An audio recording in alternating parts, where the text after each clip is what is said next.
So there you are in the fast food restaurant with a friend, and you're waiting for your food,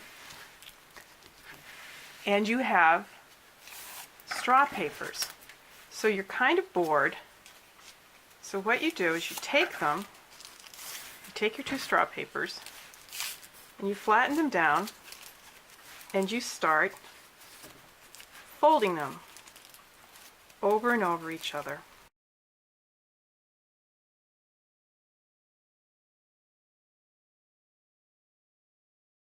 Paper springs can be all sorts of colors. They're fun. You can make them much larger.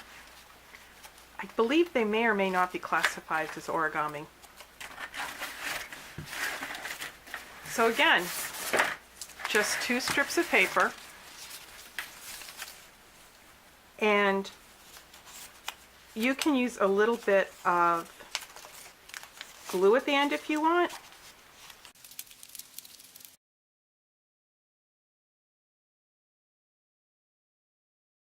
When I used to give pop-up workshops, paper springs were one of the easiest ways to do a pop-up. So basically, you fold a piece of paper. This happens to be cardstock.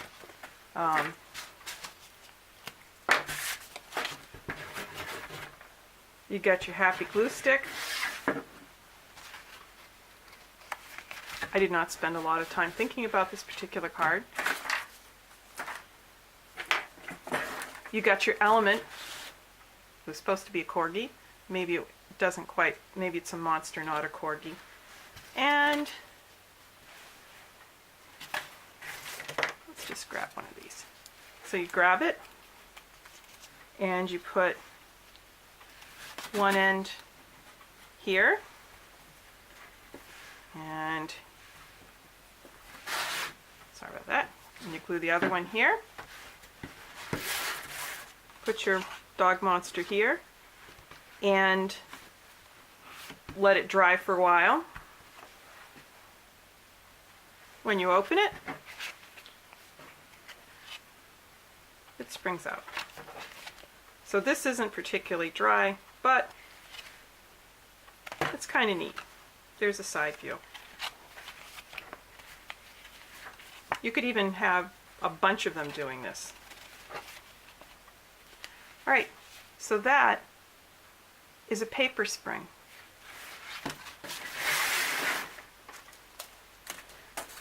So now you're back at the restaurant. This time you came alone. You only have 1 straw. So what you do this time, if you want to make your paper spring, is you fold it in the middle so that it makes a V. And then you just start alternating,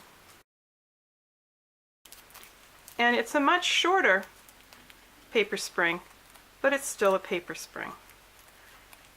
So what if you do this with ribbon? This is a piece that I've already cut. It is maybe 2 feet long. So pretend it's your straw cover, your paper straw cover. Same thing. You're going to fold it so it makes a V right in the middle. A lot of this ribbon's going to go to waste. Well, not waste per se, but you just start folding it. It's a little bit slippery.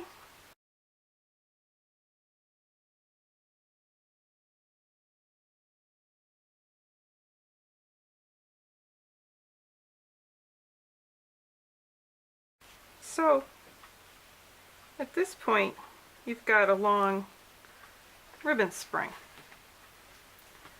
You're going to make it to a rose though. So you go this side, you take the bottom, see the bottom part, and then where this folds around, and you pinch that. So this piece right here, you can gently pull this.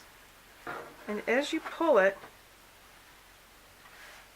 you are making it resemble a rose. And you can kind of play around with it a little bit. And then when the rose is about where you want it, you tighten this, you just kind of roll this around And I'll show this in the stills. I forgot to bring a thread down. But then you put the needle in there and you've got a rose.